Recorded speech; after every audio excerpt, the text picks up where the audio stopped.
चलिए हम देखते हैं एनसीईआरटी हिस्ट्री के क्लास 11 के 7 चैप्टर है। चैप्टर का नाम है आधुनिकीकरण के रास्ते। 19वीं सदी के शुरुआत में चीन का पूर्वी एशिया पर प्रभुत्व था। लंबी परंपरा के वारिस छिंग राजवंश की ही सत्ता अछूट जान पड़ती थी, जबकि नन्हा सा द्वीप देश जापान अलग थलग पड़ा हुआ प्रतीत होता था। इसके बावजूद कुछ ही दशकों के भीतर चीन अशांति की गिरफ्त में आ गया और औपनिवेशिक चुनौती का सामना नहीं कर पाया। छिंग राजवंश के हाथ से राजनीतिक नियंत्रण जाता रहा और वह कारगर सुधार करने में असफल रहा और देश गृह युद्ध की लपेट में आ गया। दूसरी ओर जापान एक आधुनिक राष्ट्र राज्य के निर्माण में, औद्योगिक अर्थतंत्र की रचना में और यहाँ तक कि ईतवान तथा कोरिया को अपने में मिलाते हुए एक औपनिवेशिक साम्राज्य कायम करने में सफल रहा। उसने अपनी संस्कृति और अपने आदर्शों की स्रोत भूमि चीन को 1894 में हराया तथा 1905 में रूस जैसी यूरोपीय शक्ति को पराजित करने में कामयाब रहा। चीनियों की प्रतिक्रिया धीमी रही और उनके सामने कई कठिनाइयाँ आई। आधुनिक दुनिया की सामना करने के लिए उन्होंने अपने परंपराओं को पुनः परिभाषित करने का प्रयास किया, साथ ही अपनी राष्ट्र शक्ति का पुनर्निर्माण करने और पश्चिम और जापान नियंत्रण से मुक्त होने की कोशिश की। उन्होंने पाया कि इन असमानताओं को हटाने और अपने देश के पुनर्निर्माण के दोहरे मकसद को वे क्रांति के जरिए ही हासिल कर सकते हैं। 1949 में चीनी साम्यवादी पार्टी ने गृह युद्ध में जीत हासिल की, लेकिन 1970 के दशक के भीतर आखिर तक चीनी नेताओं को लगने लगा कि देश की विचारधारात्मक व्यवस्था उसकी आर्थिक वृद्धि और विकास में बाधा डाल रही है। इस वजह से अर्थव्यवस्था में व्यापक सुधार किए गए। यद्यपि इससे पूंजीवाद और मुक्त बाजार की वापसी हुई, तथापि साम्यवाद दल का राजनीतिक नियंत्रण अब भी बरकरार रहा। जापान उन्नत औद्योगिक राष्ट्र बन गया, लेकिन साम्राज्य की लालसा ने उससे युद्ध में झोंक दिया और 1945 में अलंग अमेरिकी सैन्य शक्ति के सामने उसे हार माननी पड़ी। अमेरिका आधिपत्य के साथ अधिक लोकतांत्रिक व्यवस्था की शुरुआत हुई और 1970 के दशक तक जापान अपनी अर्थव्यवस्था का पुनर्निर्माण करके एक प्रमुख आर्थिक शक्ति बन उभरा और जापान का आधुनिकीकरण का सफर पूंजीवाद के सिद्धांतों पर आधारित था और यह सफर उसने ऐसी दुनिया में तय किया जहां पश्चिमी उपनिवेशवाद का प्रभुत्व था। दूसरे देशों में जापान के विस्तार को पश्चिमी प्रभुत्व का विरोध करने और एशिया को आज़ाद कराने की मांग के आधार पर उचित ठहराया गया। जापान में जिस तेजी से विकास हुआ वह जापानी संस्थाओं और समाज में परंपरा के सुदृढ़ता, उनकी सीखने की शक्ति और राष्ट्रवाद की ताकत को दर्शाता है। चलिए देखते हैं। यह जापान में कुल नाम व्यक्तिगत नाम के पहले लिखा गया। चलिए देखते हैं, परिचय देखते हैं। तो चीन और जापान के भौतिक भूगोल में काफ़ी अंतर है। चीन विशालकाय महाद्वीप देश है जिसमें कई तरह की जलवायु वाले क्षेत्र हैं। प्रमुख क्षेत्र इसमें 3 नदियां हैं। अपील नदी यानी हुआंग है और यांगत्से नदी यानी झांगजियांग दुनिया की सबसे तीसरी नदी है, लंबी नदी है और ये पर्ल नदी देश का सबसे बहुत बड़ा हिस्सा पहाड़ी है। इसमें हान सबसे प्रमुख जाति समूह है और प्रमुख भाषा है चीनी, और लेकिन कई और राष्ट्रीयता है जैसे कि उई धुई हुई माचू और तिब्बी, कैटनीज कैटन की बोली उए और संघाई नीच यानी संघाई की बोली ऊ जैसी बोलियों के अलावा कई अल्पसंख्यक भाषाएं भी बोली जाती हैं।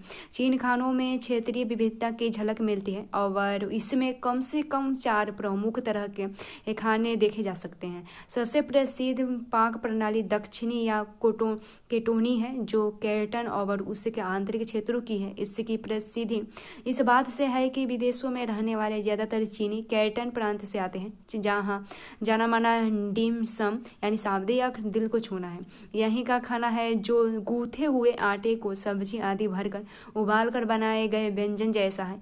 उत्तर में गेहूं प्रमुख आहार है, जबकि नुसेउचा में प्राचीन काल में बौद्ध भिक्षुओं द्वारा लाए गए मसाले और रेशम मार्ग के जरिए 15वीं सदी में पुर्तगाली व्यापारियों द्वारा लाई गई मिर्च के चलते खासा झलदार और तीखा खाना मिलता है। पूर्वी चीन में चावल और गेहूं दोनों खाए जाते हैं। इसके विपरीत जापान एक द्वीप श्रृंखला है जिसमें 4 सबसे बड़े द्वीप हैं। होशु, क्यूशू, शिकोकू और होकाइडो। ओकिनावा द्वीपों की श्रृंखला सबसे दक्षिण में है, लगभग बारहमास वाले ही अक्षांश पर है। प्रमुख मुख्य द्वीपों की 50% से अधिक जमीन पहाड़ी है।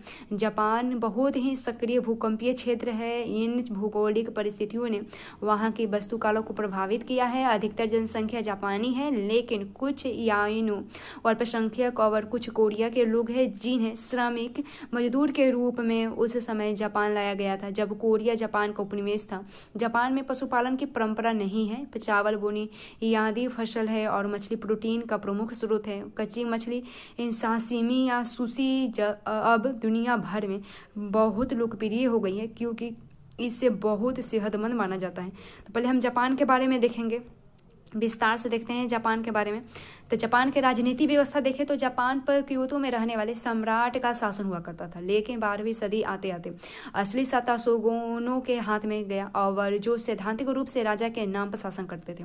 1603 से 1867 तक कोकुगावा परिवार के लोग शोगुन पद पर कायम थे। देश 28 भागों में विभाजित था जिसका शासन दैम्यो चलाते थे। शोगुन दैम्यो पर नियंत्रण रखते थे। शोगुन दैम्यो को लंबे अरसे के लिए राजधानी एदो यानी आधुनिक तोक्यो में रहने के आदेश देते थे ताकि उनकी तरफ से कोई खतरा न रहे, और शोगुन प्रमुख शहरों और खदानों पर भी नियंत्रण रखते थे। सामुराई यानी योद्धा वर्ग शासन कराने वाले कुलीन थे और वे शोगुन तथा दैम्यो की सेवा में थे। 16वीं सदी में अंतिम भाग में 3 परिवर्तनों ने आगे के विकास की तैयारी की। पहला, किसानों से हथियार ले लिए गए और अब केवल सामुराई तलवार रख सकते थे।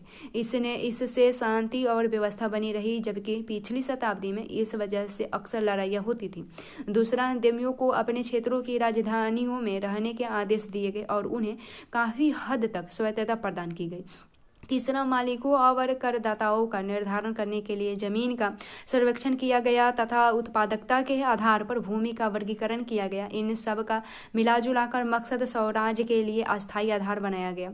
दैम्यो की राजधानियां बड़ी हुई, जिसके चलते 17वीं सदी के मध्य तक जापान में एदो दुनिया का सबसे अधिक जनसंख्या वाला शहर बन गया। इसके अलावा ओसाका और क्योतो अन्य बड़े शहरों के रूप में उभरे। कम से कम 6 ऐसे गढ़ वाले शहर उभरे जहां जनसंख्या 50,000 से अधिक थी। इसकी तुलना में उस समय के ज्यादातर यूरोपीय देशों में केवल एक बड़ा शहर था। इससे वाणिज्यिक अर्थव्यवस्था का विकास हुआ और वित्त और ऋण की प्रणाली स्थापित हुई।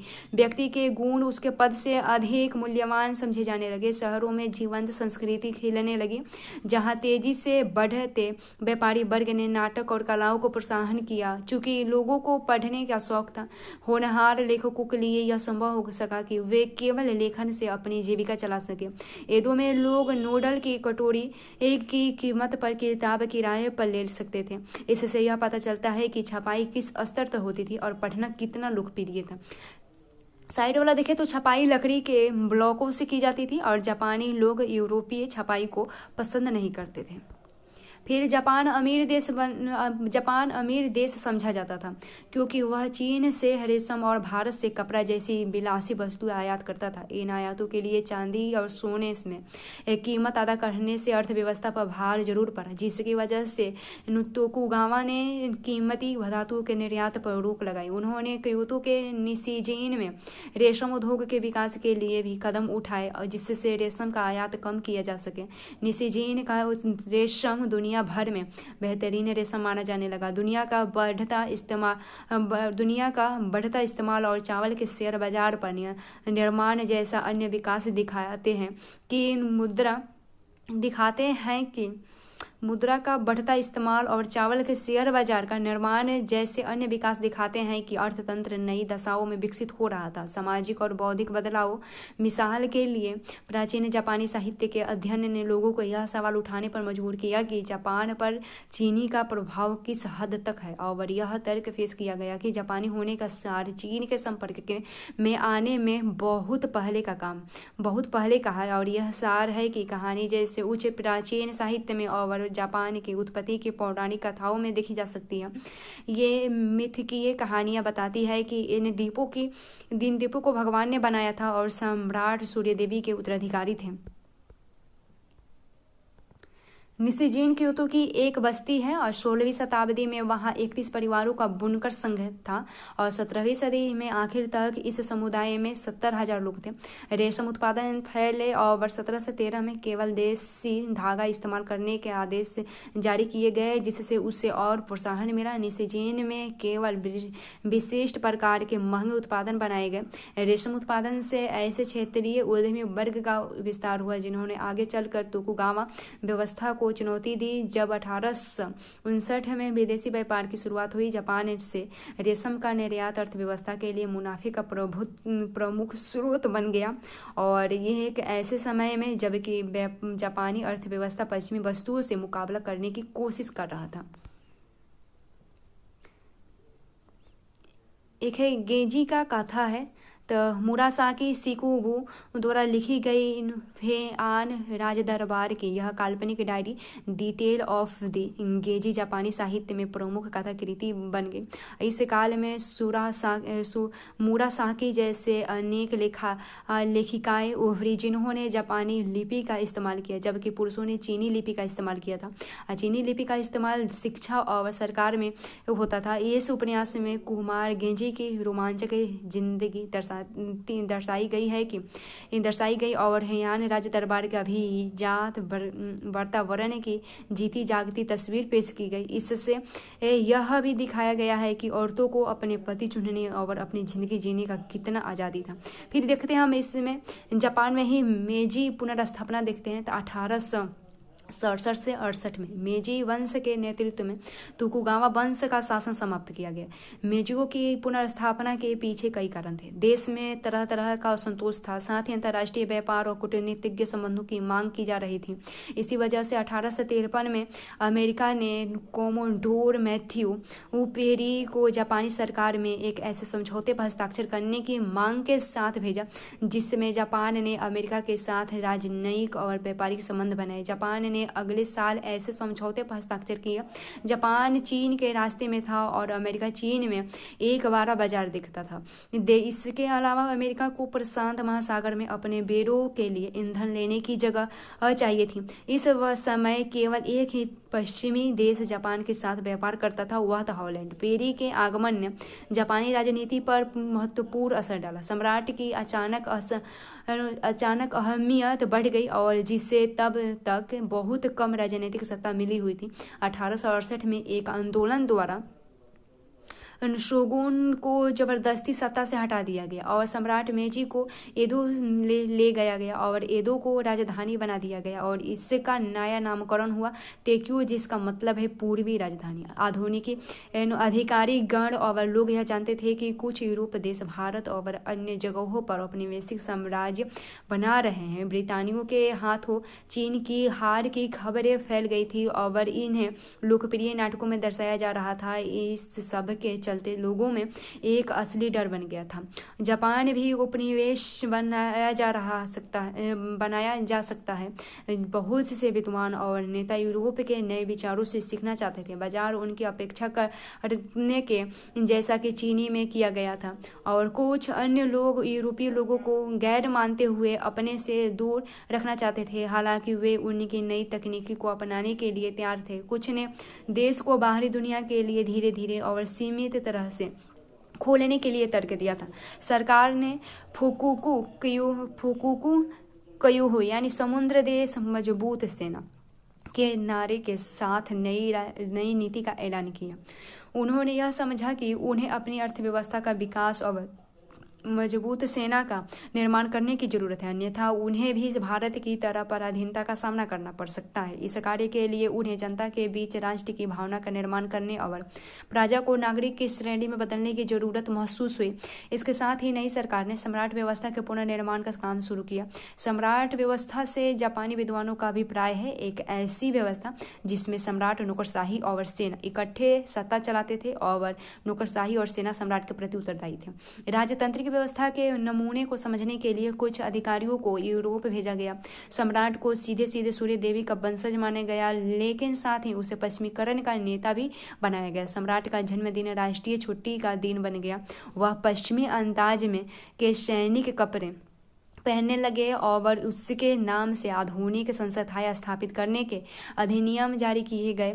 1890 के शिक्षा संबंधी राजाज्ञा ने लोगों को पढ़ने, जनता के सार्वजनिक और साझे हितों को बढ़ावा देने के लिए प्रेरित किया। 1870 के दशक में से नई विद्यालय व्यवस्था का निर्माण शुरू हुआ। लड़के और लड़कियों के लिए स्कूल जाना अनिवार्य हो गया और 1910 तक तकरीबन ऐसी स्थिति आ गई जब स्कूल जाने से कोई वंचित नहीं रहा।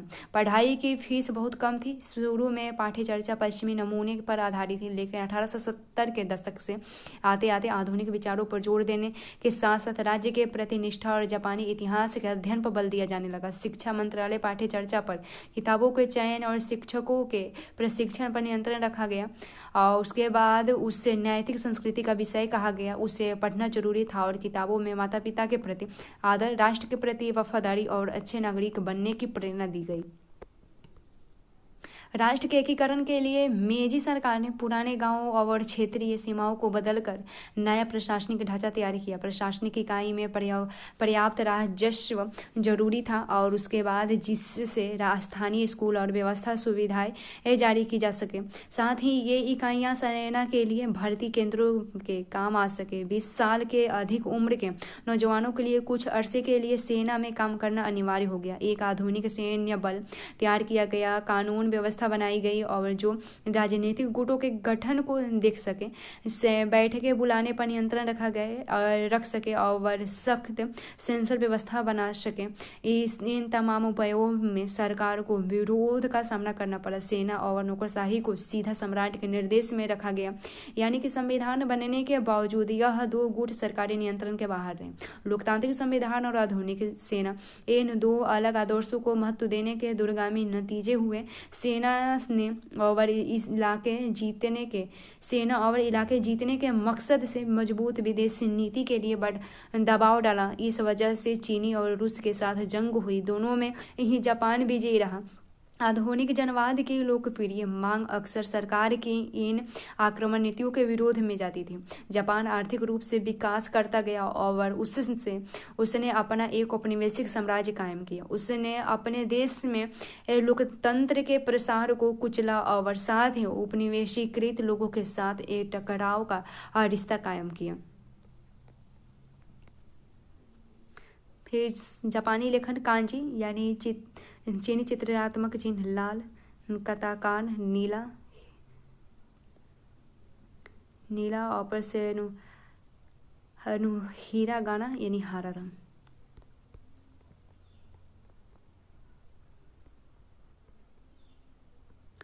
जापानी जिन्हें काले जहाज यानी इनके लकड़ी के जोड़ों को कोलतार से सीलबंद किया जाता था कहते थे। उन्हें ऐसे चित्रों और कार्टूनों में दिखाया गया था जिसमें अजीबोगरीब विदेशियों और उनकी आदतों को दर्शाया गया है। ये चित्र जापान के खुलने के शक्तिशाली प्रतीक बन गए।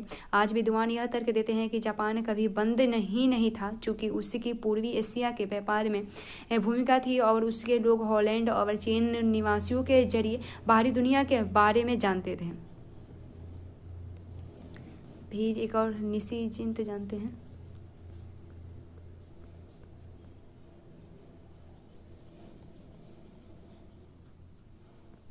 फिर हम देखते हैं अर्थव्यवस्था का आधुनिकीकरण देखते हैं जापान में। तो मेजी सुधारों का एक अन्य महत्वपूर्ण हिस्सा अर्थव्यवस्था का आधुनिकीकरण था। इसके लिए कृषि पर कर लगाकर धन इकट्ठा किया गया। जापान की पहली रेल लाइन 1870 से 72 में तोक्यो और योकोहामा बंदरगाह के बीच बिछाई गई। वस्त्र उद्योग के लिए मशीनें यूरोप से आयात की गई। मजदूरों के प्रशिक्षण के लिए विदेशी कारीगरों को बुलाया गया। साथ ही उन्हें जापानी विश्वविद्यालय और स्कूलों में बढ़ाने के लिए भेजा गया। जापानी विद्यार्थियों को पढ़ने के लिए विदेश भी भेजा गया। 1872 में आधुनिक बैंकिंग संस्थाओं का प्रारंभ हुआ। मित्सुबिशी और सुमितोमो जैसी कंपनियों की सब्सिडी और करों में फायदे के जरिए प्रमुख जहाज निर्माता बनाने में मदद मिली। इससे जापानी व्यापार जापानी जहाजों में होने लगा। जायवात्सु यानी बड़ी व्यापारी संस्थाएं जिन पर विशिष्ट परिवारों का नियंत्रण था का प्रभुत्व दूसरे विश्व युद्ध के बाद तक अर्थव्यवस्था पर बना रहा। 1872 में जनसंख्या 3.5 करोड़ थी, जो 1920 में 5.5 करोड़ हो गई। जनसंख्या के दबाव को कम करने के लिए सरकार ने प्रवास को सक्रिय रूप में बढ़ावा दिया। पहले उत्तरी टापू होकाइदो की ओर, जो काफ़ी हद तक स्वतंत्र इलाका था और जहां आयनू कहे जाने वाले देसी लोग रहते थे, ये फिर हवाई और ब्राज़ील के जापान के बढ़ते हुए उपनिवेशिक साम्राज्य की तरफ। उद्योग के विकास के साथ लोग शहरों में आए। 1925 तक 21% जनता शहरों में रहती थी। 1935 तक यह बढ़कर 32% हो गई थी, यानी 2.25 करोड़ हो गई थी। उसके बाद औद्योगिक मजदूर देखें तो औद्योगिक मजदूर की संख्या 1870 के में 7 लाख से बढ़कर 1913 में 40 लाख हो गई थी। अधिकतम मजदूर ऐसी इकाइयों में काम करते थे जिसमें 5 से कम लोग थे और जिसमें मशीनी और विद्युत ऊर्जा का इस्तेमाल नहीं होता था। इन आधुनिक कारखानों में काम करने वालों में आधे से ज़्यादा महिलाएं थीं। 1886 में पहली आधुनिक हड़ताल का आयोजन महिलाओं ने किया था। 1900 के बाद कारखानों में पुरुषों की संख्या बढ़ने लगी, लेकिन 1930 के दशक में आकार ही इन पुरुषों की संख्या महिलाओं से अधिक हुई। कारखानों में मजदूरों की संख्या भी बढ़ने लगी। 100 से ज़्यादा मजदूर वाले कारखानों की संख्या 1909 में 1000 थे। 1920 तक आते आते 2000 से ज़्यादा हो गई और 1930 के दशक में 4000 पहुँच गई। इसके बावजूद 1940 में 5,50,000 कारखानों में 5 से कम मजदूर काम करते थे। इससे परिवार केंद्रित विचारधारा बनी रही। उसी तरह जिस तरह राष्ट्रवाद को मजबूत पैतृक व्यवस्था का सहारा था और जहां सम्राट परिवार का कुलपति माना जाता था, उद्योग के तेज और अनियंत्रित विकास और उसकी लकड़ी जैसी प्राकृतिक संसाधनों की मांग से पर्यावरण का विनाश हुआ। संसद के पहले निम्न सदन के सदस्य तनाको शोजो ने 1897 में औद्योगिक प्रदूषण के खिलाफ पहला आंदोलन छेड़ा, जब 800 गांववासी जन विरोध में इकट्ठे हुए और उन्होंने सरकार को कार्रवाई करने के लिए मजबूर किया था। साइड पर देखें, एक किसान के बेटे तनाका सोजो, जो 1841 से 1913 तक था, उसने अपनी पढ़ाई खुद की और एक मुख्य राजनीतिक हस्ती के रूप में उभरे। 1880 के दशक में उन्होंने जनवादी हकों के आंदोलन में हिस्सा लिया। इन आंदोलन ने संवैधानिक सरकार की मांग की। वह पहली संसदीय में सदस्य चुने गए। उनका मानना था कि औद्योगिक प्रगति के लिए आम लोगों की बलि नहीं दी जानी चाहिए। आसियो खान से वाताराशो नदी में प्रदूषण फैल रहा था और जिसके कारण 100 वर्ग मील की कृषि भूमि बर्बाद हो रही थी। 1000 परिवार प्रभावित हो रहा था। आंदोलन के चलते कंपनी को प्रदूषण नियंत्रण के तरीके अपनाने पड़े, जिससे 1904 तक फसल सामान्य हो गई थी। फिर देखें, आक्रामक राष्ट्रवाद देखें तो मेजी संविधान सीमित मताधिकार पर आधारित था और उसने डायट बनाई जिसके अधिकार सीमित थे। यानी जापानियों ने संसद के लिए इन जर्मन शब्द का इस्तेमाल किया ताकि उसकी कानूनी सोच जर्मनी की सोच से प्रभावित थी। शाही पुनर्स्थापना करने वाले नेता सत्ता में बने रहे और उन्होंने राजनीतिक पार्टी का गठन किया। 1918 और 1931 के दरमियान जनमत से चुने गए प्रधानमंत्री ने मंत्रिपरिषद बनाई। इसके बाद उन्होंने पार्टियों का भेद भुलाकर बनाई गई राष्ट्रीय एकता मंत्रिपरिषद के हाथों वो अपनी सत्ता खो दी। सम्राट सैन्य बलों पर कमांडर था और 1890 से ये माना जाने लगा कि थल सेना और नौसेना का नियंत्रण स्वतंत्र है। 1899 में प्रधानमंत्री ने आदेश दिए कि केवल सेवारत जनरल और एडमिरल ही मंत्री बन सकते हैं। सेना को मजबूत बनाने की मुहिम और जापान के उपनिवेश देशों की वृद्धि का इस डर से जुड़े हुए थे कि जापान पश्चिमी शक्ति की दाया पर निर्भर है। इस डर को सैन्य विस्तार के खिलाफ और सैन्य बलों को अधिक धन देने के लिए वसूले जाने वाले उच्चतर करों के खिलाफ उठाने वाली आवाजों को दबाने में इस्तेमाल किया गया। पश्चिमीकरण और परंपरा देखें तो जापान के अन्य देशों के साथ संबंधों पर जापानी बुद्धिजीवियों की अनुक्रमिक पीढ़ियों के विचार अलग अलग थे।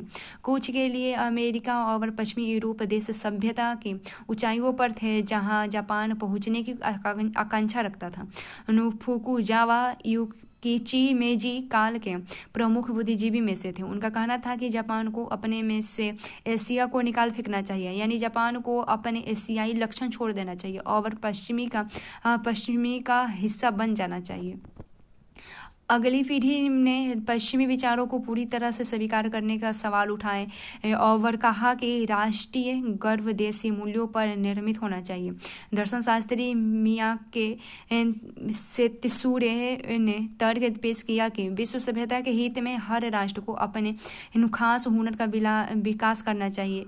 अपने को अपने देश के लिए समर्पित करना, अपने को विश्व को समर्पित करना। इसकी तुलना में बहुत से बुद्धिजीवी पश्चिमी उदारवाद की तरह आकर्षित थे और वे चाहते थे कि जापान अपना आधार सेना के बजाय लोकतंत्र पर बनाए। संवैधानिक सरकार की मांग करने वाले जनवादी अधिकारों के आंदोलन के नेता उएकी एमोरी फ्रांसीसी क्रांति में मानवों के प्राकृतिक एक अधिकार और जन प्रभुसत्ता के सिद्धांतों के प्रशंसक थे। वे उदारवादी शिक्षा के पक्ष में थे जो प्रत्येक व्यक्ति को विकसित कर सके। व्यवस्था से ज्यादा कीमती चीज है आज़ादी। कुछ दूसरे लोग ने तो महिलाओं के मताधिकार की भी सिफारिश की। इस दबाव ने सरकार को संविधान की घोषणा करने पर बाध्य किया। रोजमर्रा की जिंदगी देखें जापान में, तो जापान का एक आधुनिक समाज में रूपांतर रोजगार की जिंदगी में आए बदलाव में भी देखा। जापान का एक आधुनिक समाज में रूपांतर रोजाना की जिंदगी में आए बदलाव में भी देखा जा सकता है। पैतृक परिवार व्यवस्था में कई पीढ़ियां परिवार के मुखिया के नियंत्रण में रहती थी, लेकिन जैसे जैसे लोग समृद्ध हुए, परिवार के बारे में नए विचार फैलने लगे। नया घर, जिससे जापानी अंग्रेजी शब्द का इस्तेमाल करते हुए होमो कहते थे, या इसका संबंध मूल परिवार से था, जहाँ पति पत्नी साथ रहकर कमाते और घर बसाते थे। पारिवारिक जीवन के इस नई समझ ने नए तरह के घरेलू उत्पादों, नए किस्म के पारिवारिक मनोरंजन और नए प्रकार के घर की मांग पैदा की। 1920 के दशक में निर्माण कंपनियों ने शुरू में 200 येन देने के बाद लगातार 10 साल के लिए 12 येन माहवार की किस्तों पर लोगों को सस्ते मकान मुहैया कराए, यहाँ तक कि यह ऐसे समय में जब एक बैंक कर्मचारी की तनख्वाह 40 येन प्रति माह थी।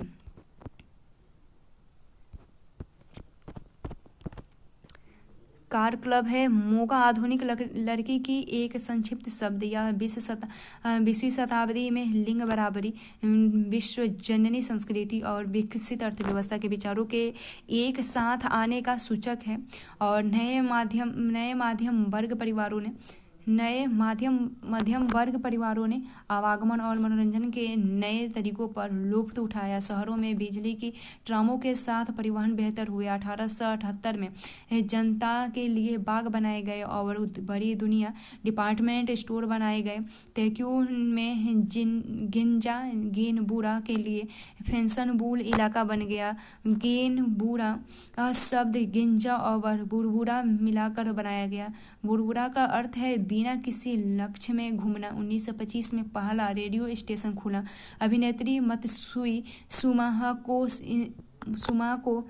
इब्सन के नाटक एक गुड़िया का घर में नोरा का बेहतरीन किरदार निभाकर राष्ट्रीय स्तर की तारीखी बन गई। 1899 में फिल्में बनने लगी और जल्द ही दर्जन भर कंपनियां सैकड़ों की तादाद में फिल्में बनाने लगी। यह दौर ओज से भरा हुआ था और इस दौरान सामाजिक और राजनीतिक व्यवहार के पारंपरिक मानकों पर सवाल उठाए गए। आधुनिकीकरण पर विजय देखें तो सत्ता केंद्र के राष्ट्रवाद को 1930 से 1940 के दौरान बढ़ावा मिला, जब जापान ने चीन और एशिया में अपने उपनिवेश बढ़ाने के लिए लड़ाइयाँ छेड़ी। ये लड़ाइयाँ दूसरे विश्व युद्ध में जाकर मिल गई, जब जापान ने अमेरिका के पर्ल हार्बर पर हमला किया। इस दौर में सामाजिक नियंत्रण में वृद्धि हुई। असहमति प्रकट करने वाले पर जुल्म ढाए गए और उन्हें जेल भेज दिया गया। देशभक्तों की ऐसी संस्थाएं बनी जो युद्ध का समर्थन करती थी। इनमें महिलाओं के कई संगठन थे और 1943 में एक संगोष्ठी हुई, आधुनिकता पर विजय। इसमें जापान के सामने जो दुविधा थी उस पर चर्चा हुई, यानी आधुनिक रहते हुए पश्चिम पर कैसे विजय पाई जा सके। संगीतकार मोरोई सबूरो ने सवाल उठाया कि संगीत को औद्योगिक उद्दीपन की कला से वापस लाकर आत्मा की एक कला के रूप में उसका पुनर्वास कैसे कराया जाए। वे पश्चिमी संगीत को नकार नहीं सकते थे और वे ऐसी राह खोज रहे थे जहां जापान संगीत को पश्चिमी वाद्यों पर बजाए या दोहराए जाने से आगे ले जाया जा सके। और दर्शन शास्त्री निशितानी केजी ने आधुनिक को 3 पश्चिमी धाराओं के मिलान और एकता में परिभाषित किया: पुनर्जागरण, पुष्टि, सुधार और प्राकृतिक विज्ञानों का विकास। उन्होंने कहा कि जापान की नैतिक ऊर्जा, यानी यह शब्द जर्मन दर्शन शास्त्री रांके से लिया गया है, नैतिक ऊर्जा ने उसे एक उपनिवेश बनने से बचा लिया है और जापान का फर्ज बनता है कि नई विश्व पद्धति का एक विशाल पूर्वी एशिया के निर्माण का। इसके लिए एक नई सोच की जरूरत है जो विज्ञान और धर्म को जोड़ सके। हार के बाद एक वैश्विक आर्थिक शक्ति के रूप में वापसी देखते हैं तो जापान के औपनिवेशिक साम्राज्य की कोशिश से संयुक्त बलों के हाथों हार कर खत्म हो गई। यह तर्क दिया गया कि युद्ध जल्दी खत्म करने के लिए हिरोशिमा और नागासाकी पर नाभिकीय बम गिराए गए, लेकिन अन्य लोगों का मानना है कि इतने बड़े पैमाने पर जो विध्वंस और दुख दर्द का तांडव हुआ वो पूरी तरह से अनावश्यक थी। अमेरिकी नेतृत्व वाले कब्जे 1945 से 47 के बीच में कब्जे के दौरान जापान का विसैन्यीकरण कर दिया गया और एक नया संविधान लागू किया गया। इसके अनुच्छेद 9 के है तथा कथित युद्ध न करने के वाक्यांश के अनुसार युद्ध का राष्ट्रीय नीति के साधन के रूप में इस्तेमाल वर्जित है। कृषि सुधार, व्यापारिक संगठनों का पुनर्गठन और जापानी अर्थव्यवस्था में जाइबात्सु यानी बड़ी एकाधिकार कंपनी की पकड़ को खत्म करने के भी कोशिश की। राजनीतिक पार्टियों को पुनर्जीवित किया गया और जंग के बाद पहले चुनाव 1946 में हुई। इसमें पहली बार महिलाओं ने भी मतदान दिया। अपनी भयंकर हार के बावजूद जापानी अर्थव्यवस्था का जिस तेजी से पुनर्निर्माण हुआ उससे एक युद्धोत्तर चमत्कार कहा गया, लेकिन यह चमत्कार से कहीं अधिक था और उसकी जड़ें जापान के लंबे इतिहास में निहित थी। संविधान को औपचारिक स्तर पर गणतांत्रिक रूप इसी समय दिया गया, लेकिन जापान में जनवादी आंदोलन और राजनीतिक भागीदारी का आधार बढ़ाने में बौद्धिक सक्रियता की ऐतिहासिक परंपरा रही। युद्ध से पहले के काल की सामाजिक संबद्धता को गणतांत्रिक रूपरेखा के बीच सुदृढ़ किया गया। इसके चलते सरकार, नौकरशाही और उद्योग के बीच एक करीबी रिश्ता कायम हुआ। अमेरिकी समर्थन और साथ ही कोरिया और वियतनाम में जंग से जापानी अर्थव्यवस्था को मदद मिली। 1864 में टोक्यो में हुए ओलंपिक खेल जापानी अर्थव्यवस्था की परिपक्वता के प्रतीक बनकर सामने आए। इसी तरह तेज गतिविधि वाली शिंकानसेन यानी बुलेट ट्रेन का जाल भी 1964 में शुरू हुआ। इस पर रेलगाड़ियां 200 मील प्रति घंटे की रफ्तार से चलती, यानी अब वे 300 मील प्रति घंटे की रफ्तार से चलती हैं। यह भी जापानियों की सक्षमता दर्शाती है कि वे नई प्रौद्योगिकी के जरिए बेहतर और सस्ते उत्पादन बाजार में उतार सकें।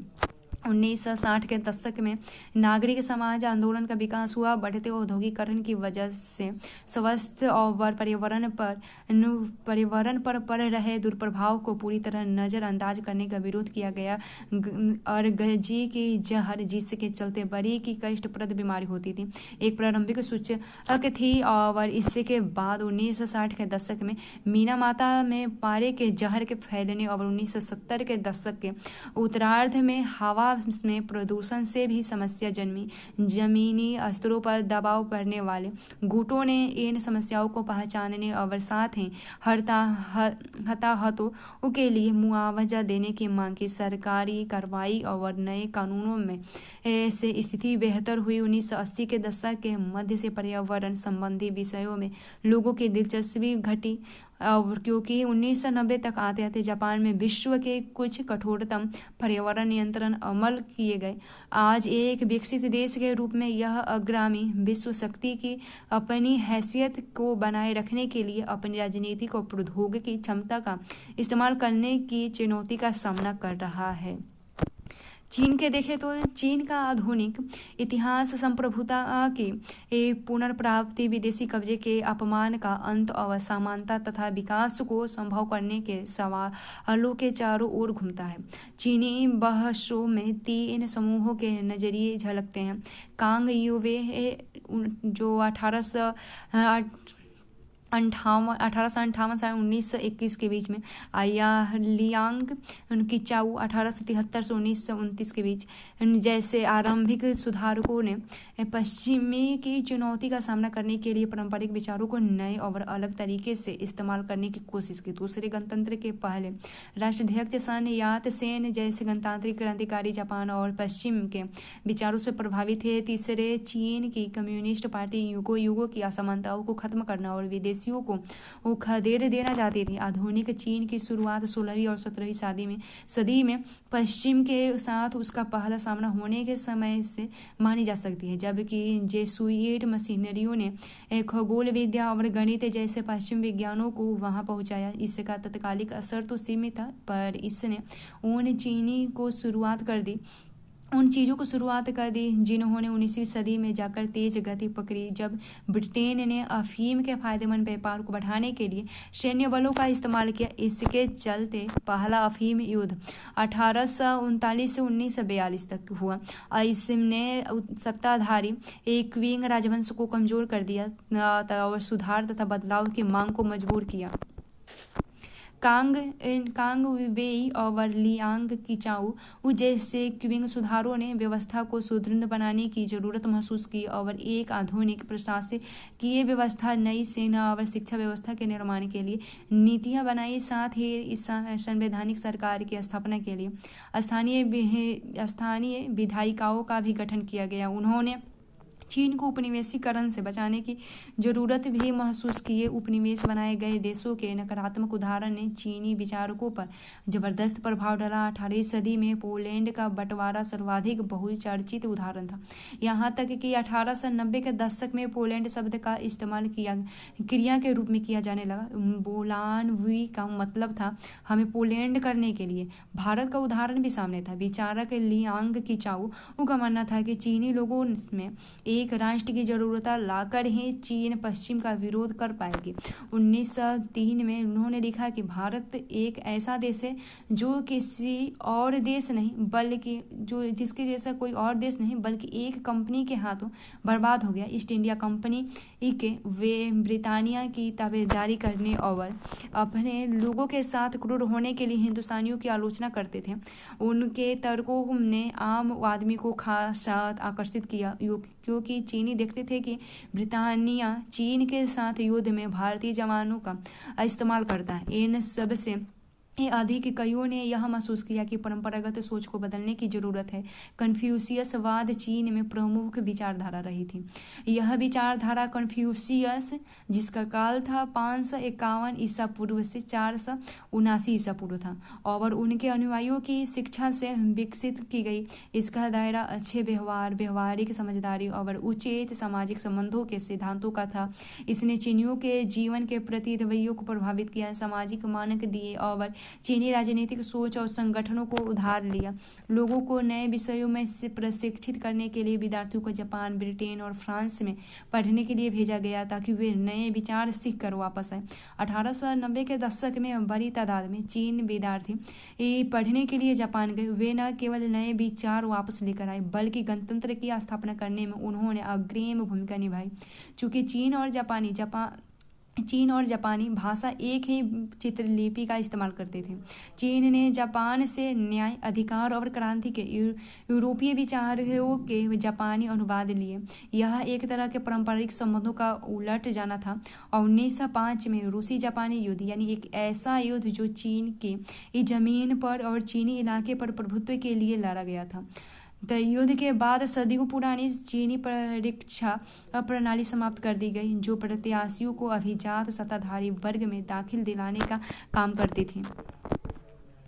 परीक्षा प्रणाली देखें तो अभिजात सत्ताधारी वर्ग में प्रवेश 1850 तक था 11 लाख। ज़्यादातर इम्तिहान के जरिए ही होता था और इसमें 8 भाग वाला निबंध निर्धारित प्रपत्र थे और शास्त्रीय चीन में लिखना होता था। यह परीक्षा विभिन्न स्तरों पर हर 3 साल में 2 बार आयोजित की जाती थी। पहले स्तर की परीक्षा में केवल 1 से 2% लोग 24 साल की उम्र तक पास हो जाते थे और वे सुंदर प्रतिभा बन जाते थे। इस डिग्री में से उन्होंने निचले कुलीन वर्ग में प्रवेश किया जाता था। 1850 से पहले किसी भी समय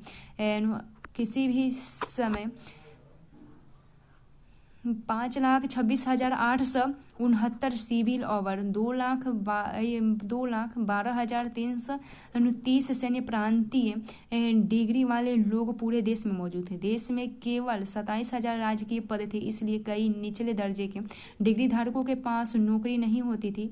यह इम्तिहान विज्ञान और प्रौद्योगिकी के विकास में बाधक का काम करता था, क्योंकि इसमें सिर्फ साहित्यिक कौशल की मांग होती थी। चूँकि यह क्लासिकल चीनी सीखने के हुनर पर भी आधारित थी, जिसकी आधुनिक विश्व में कई प्रशासकीय नज़र नहीं आती थी और इसलिए इतिहास 1905 में एक प्रणाली को खत्म कर दिया था। गणतंत्र की स्थापना देखें चीन में तो 1911 में मांचू साम्राज्य समाप्त कर दिया गया और सन यात सेन जो 1866 से 1925 के नेतृत्व में गणतंत्र की स्थापना की गई।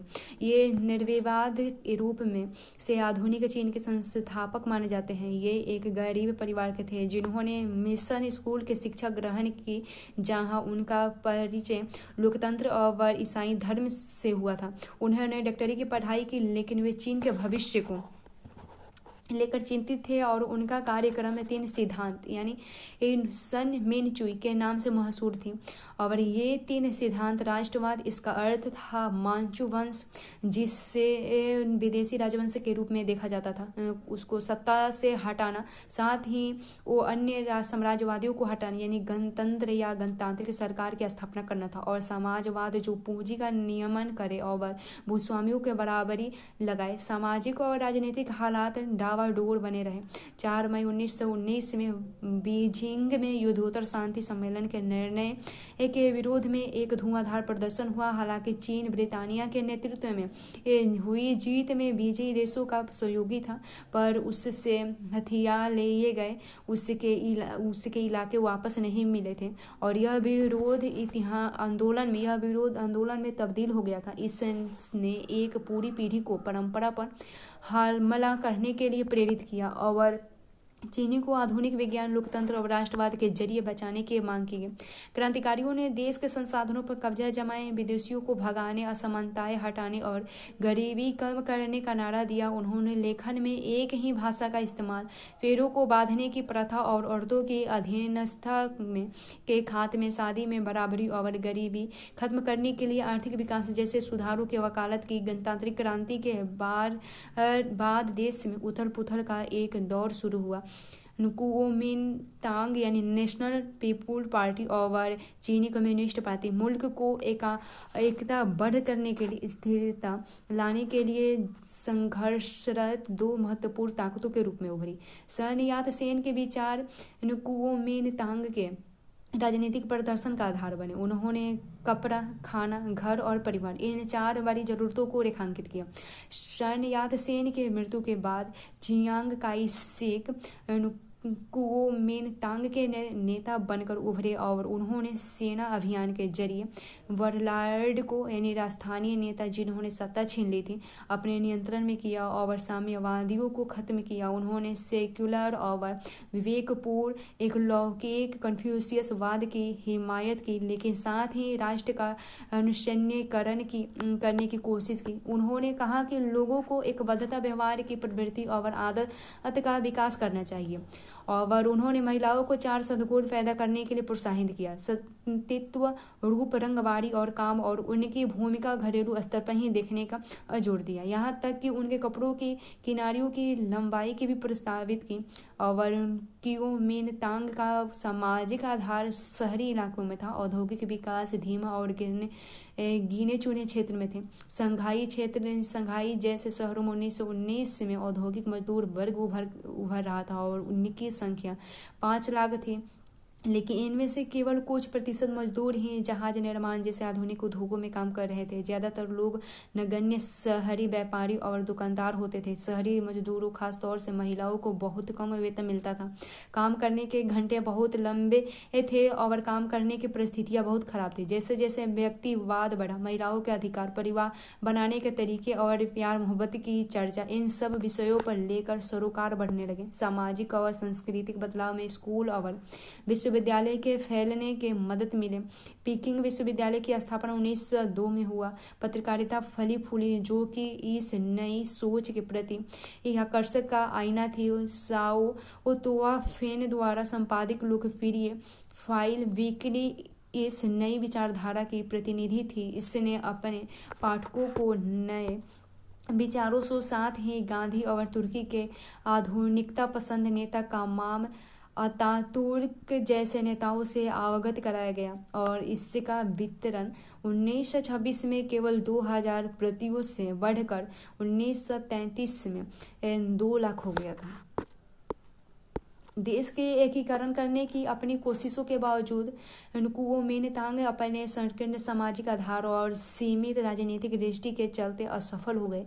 सन यान-त्सेन के कार्यक्रम का बहुत अहम हिस्सा पूंजी का नियमन और भूमि अधिकारों के बराबरी लाना था, कभी अमल में नहीं आया क्योंकि पार्टी ने किसानों और बढ़ती सामाजिक असमानताओं की अनदेखी की थी। इसने लोगों की समस्याओं पर ध्यान देने की बजाय फौजी व्यवस्था थोपने का प्रयास किया था।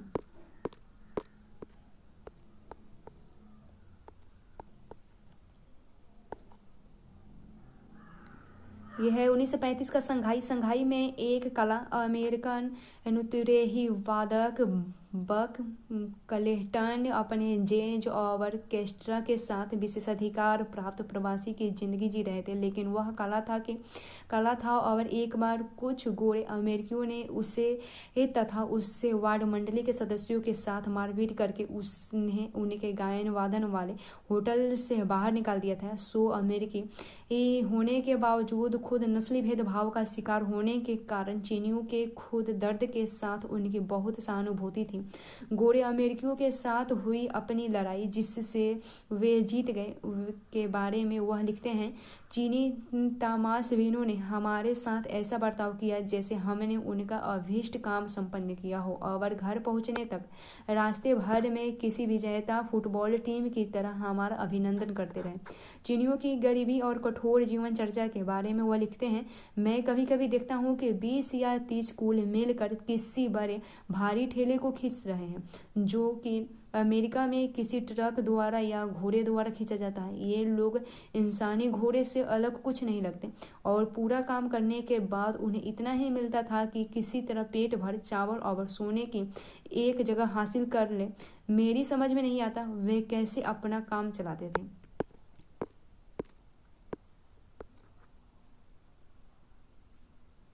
समय रेखा देखें तो जापान में 1603 में तोकुगावा मियाशु द्वारा ईडो शोगुनेट की स्थापना हुई थी। 1630 में डेचो के साथ अपने सीमित व्यापार को छोड़कर अन्य पश्चिमी शक्तियों के लिए जापान के दरवाजे बंद हुए थे। 1854 में जापान और संयुक्त राज्य अमेरिका द्वारा शांति समझौते को अंतिम रूप देना, जापान के अलगाव का अंत, और 1868 में मेजी पुनर्स्थापना हुआ था। 1872 में अनिवार्य शिक्षा व्यवस्था तेक्यू और योकोहामा के बीच पहली रेलवे लाइन बिछी थी। 1889 में मेजी संविधान अमल में आया था और 1894 से 95 में चीन और जापान के बीच युद्ध हुआ था। 1904 से 5 में जापान और रूस के बीच युद्ध हुआ था। 1910 में कोरिया का सम्मेलन हुआ था। सम्मेलन 1945 तक उपनिवेश और 1914 से 18 पहला विश्व युद्ध हुआ था। 1925 में सभी पुरुषों की मताधिकार मिला था। और 1931 में चीन पर जापान का हमला हुआ था। 1941 से 45 में प्रशांत युद्ध हुआ था। 1945 में हिरोशिमा और नागासाकी पर अणु बम विस्फोट हुआ था। और 1946 से 52 में अमेरिका के नेतृत्व में जापान पर कब्जा, जापान के लोकतांत्रिकरण और असैनिकरण करने की सुधार हुआ था। 1956 में जापान संयुक्त राष्ट्र का सदस्य बना था। और 1964 में एशिया में पहली बार तोक्यो में ओलंपिक खेल हुआ था। चीन में देखें तो 1644 से 1911 तक छिंग राजवंश का शासन था। और 1839 से 60 तक 2 अफीम युद्ध हुए थे। 1912 में सन यात सेन द्वारा क्योमिनतांग की स्थापना हुई थी। और 1919 में 4 मई का आंदोलन हुआ था। 1921 में चीनी कम्युनिस्ट पार्टी की स्थापना हुई थी। 1926 से 49 तक चीन में गृह युद्ध हुआ था। 1934 में लॉन्ग मार्च हुआ था। और 1949 में चीन का जनवादी गणतंत्र चियांग काई शेक ने ताइवान में चीनी गणतंत्र की स्थापना की थी। 1962 में सीमा विवाद को लेकर भारत पर चीन का आक्रमण हुआ था। और 1966 में सांस्कृतिक क्रांति हुई थी। 1976 में माओ त्से-तुंग का ओवर चाओ एलनलाई का निधन हुआ था। और 1997 में ब्रिटेन द्वारा चीन को हांगकांग की वापसी हुई थी। फिर देखते हैं चीनी साम्यवादी दल का उदय। देखें तो 1937 में जब जापानियों ने चीन पर हमला किया तो क्योमिनतांग पीछे हट गए। इस लंबे और थकाए हुए युद्ध ने चीन को कमजोर कर दिया। 1945 और 1949 के दरमियान कीमत 30% प्रति महीने की रफ्तार से बढ़ी। इससे आम आदमी की जिंदगी तबाह हो गई। ग्रामीण चीन में 2 संकट थे, एक पर्यावरण संबंधी जिसमें बंजर जमीन, वनों का नाश और बाढ़ शामिल थे। दूसरा सामाजिक आर्थिक जो विनाशकारी जमीन प्रथा, ऋण, आदिम औद्योगिक और निम्न स्तरीय संचार के कारण था। चीन की साम्यवादी पार्टी की स्थापना 1921 में रूसी क्रांति के कुछ समय बाद हुई थी। रूसी सफलता ने पूरी दुनिया पर जबरदस्त प्रभाव डाला। लेनिन और ट्रांस्की जैसे नेताओं ने मार्च 1918 में कोमिंटर्न या तृतीय अंतर्राष्ट्रीय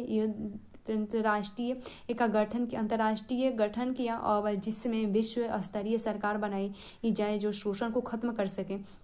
कोमिंटर्न और सोवियत संघ ने दुनिया भर में साम्यवादी पार्टियों का समर्थन किया। उनकी परंपरागत मार्क्सवादी समझ थी कि इस क्रांति शहरी इलाकों में मजदूर वर्गों के जरिए आएगी। शुरू में विभिन्न देशों के लोग इससे बहुत आकर्षित हुए, लेकिन जल्द ही यह सोवियत यूनियन के स्वार्थों पर हथियार बन गए और 1943 में इसे खत्म कर दिया गया। माओ त्से-तुंग ने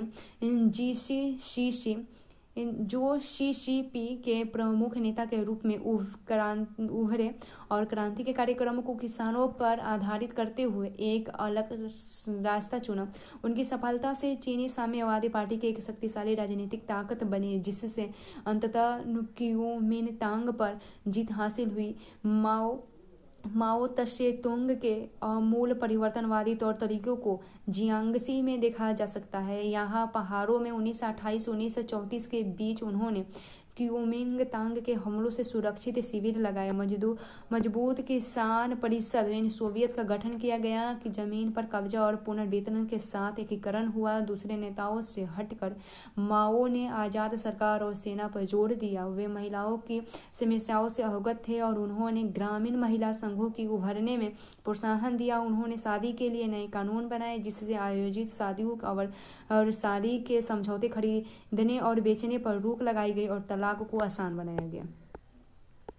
कम्युनिस्टों की सोवियत की कुओमिंतांग द्वारा नाकेबंदी ने पार्टी को दूसरा आधार ढूंढने पर मजबूर किया। इसके चलते उन्हें लॉन्ग मार्च पर जाना पड़ा, जो कि शांग्सी तक 6000 मील का मुश्किल सफर था। नए अड़े यानों अडेयान में उन्होंने युद्ध सामंतवाद को खत्म करने, भूमि सुधार लागू करने और विदेशी साम्राज्यवाद से लड़ने के कार्यक्रम को आगे बढ़ाया। इससे उन्हें मजबूत सामाजिक आधार मिला। युद्ध के मुश्किल सालों में साम्यवादियों और कुओमिंतांग ने मिलकर काम किया, लेकिन युद्ध खत्म होने के बाद साम्यवादी सत्ता में आ गए और कुओमिंतांग की हार हुई थी।